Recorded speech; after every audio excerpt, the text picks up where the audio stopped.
ప్రభునందు నాకు అత్యంత ప్రియమైనటువంటి వారులారా, మన ప్రభువును రక్షకుడైనటువంటి యేసుక్రీస్తు వారి యొక్క శుభనామంలో మీ అందరికీ నా హృదయపూర్వకమైన శుభములు, వందనములు తెలియజేస్తున్నాను.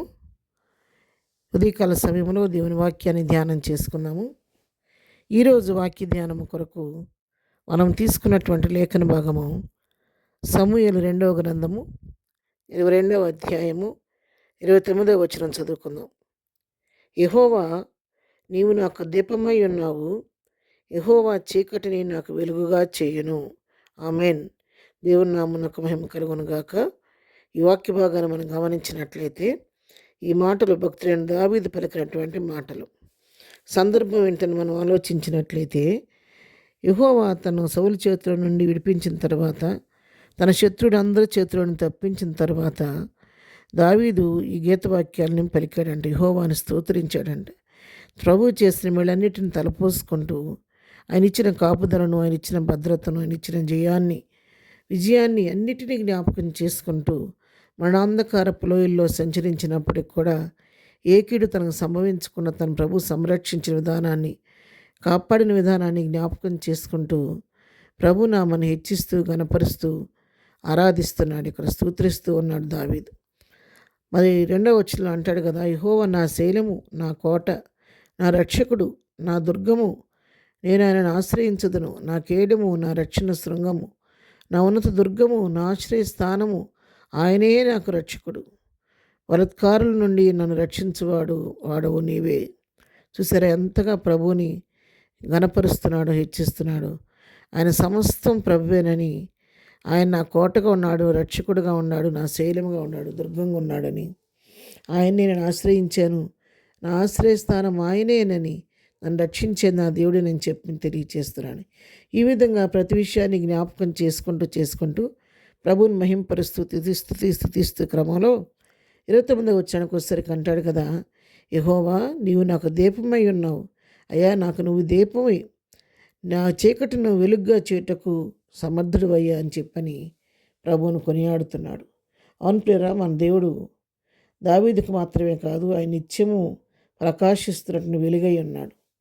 లోకానికి వెలుగైన ఆయన వెలుగుమయుడిగా వచ్చాడు. మనలో కూడా లోకానికి వెలుగైన చేసి, అందుకే దావీదు అంటున్నాడు, నీవు నాకు దీపమై ఉన్నావు. 119వ కీర్తన 105వ వచనంలో మనం గమనిస్తే, నీ వాక్యము నా పాదములకు దీపమును, నా త్రోవకు వెలుగునై ఉన్నదని వాక్యం సెలవిస్తుంది.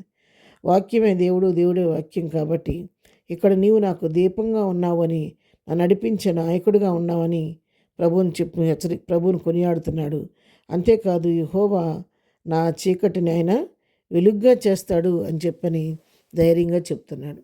నాకున్నటువంటి చీకటిని, నా బ్రతుకులో ఉన్న అంధకారాన్ని తొలగించుటకు నా ప్రభు శక్తి కలిగిన వాడు.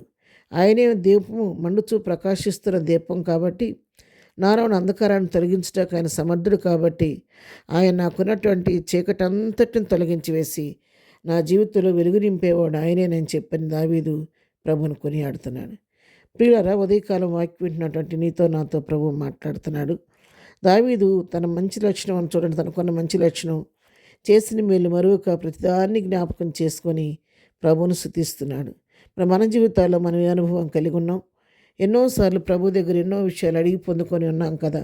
ఎన్నో మేలు ప్రభు దగ్గర నుంచి పొందుకున్నాం కదా. కంటికి రెప్పలాగా ప్రభు మనం కాపాడుతున్నాడు కదా. మరి దావీదులాగా ఒకసారి జ్ఞాపకం చేసుకొని ప్రభుని స్తుతించే హృదయం మనకుందా? ఉంటే దేవునికి స్తోత్రం. ఒకవేళ లేకపోతే మనం కూడా దావీదు వలె ఈ ఉదయకాల సమయంలో ఇంతవరకు నా జీవితంలో, నీ జీవితంలో దేవుడు చేసిన వీళ్ళన్నీ తలపోసుకొని ప్రభువుని స్తుతిద్దాము, స్తోత్రిద్దాము. మన జీవితంలో ఉన్న అంధకారాన్ని తొలగించడానికి ఆయన వెలుగుమయుడిగా ఉన్నాడు. కాబట్టి ఆ వెలుగైన క్రీస్తుని మన హృదయాల్లోకి, మన జీవితాల్లోకి, మన కుటుంబాల్లోకి, మన సంఘాల్లోకి ఆహ్వానించి వెలుగుమయులుగా ముందుకు సాగిపోదాం. ప్రార్థన. ప్రేమ కలిగిన తండ్రి, పరిశుద్ధుడా, నీ పాదములకు వందనాలు.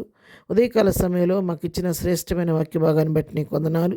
దావీదు ధైర్యంగా చెప్తున్నాడు, నీవు నాకు దీపమై ఉన్నావు, యెహోవా చీకటిని నాకు వెలుగ్గా చేయనని చెబుతున్నాడు. అవును ప్రభా, మా జీవితాల్లో కూడా మీరు వెలుగ్గా ఉండి తేజరెళ్ళండి. మాలో ఉన్నటువంటి చీకటిని పారదోలండి. మా కుటుంబాలను చీకటిని పారదోలి వెలుగుతో మమ్మల్ని, మా జీవితాలను, మా కుటుంబాలను నింపండి. ఈ దినదీవులతో నింపండి. మేము చేయ ప్రయాణాలు రాకపోకలో తోడుగుండండి. మన పాటలో నీ కాపుదల దయచేయండి. ఏదైనా బర్త్డే మ్యారేజ్ చేసుకున్న బిడ్డలను దీవించండి, ఆశీర్వదించండి. ఎవరికి ఏ సమస్య ఉన్నా ఆయన కృపా మహదేశ్వరంలో తీర్చండి. బలహీనలను ముట్టండి, స్వస్థపరచమని, ప్రతి వారిని ఆశీర్వదించమని యేసునామములో ప్రార్థించడి పొందుకొని ఉన్నాము తండ్రి. ఆమెన్. ప్రభు కృప సదాకాలం మనందరికీ తోడయుండి నడిపించను గాక. ఆమెన్.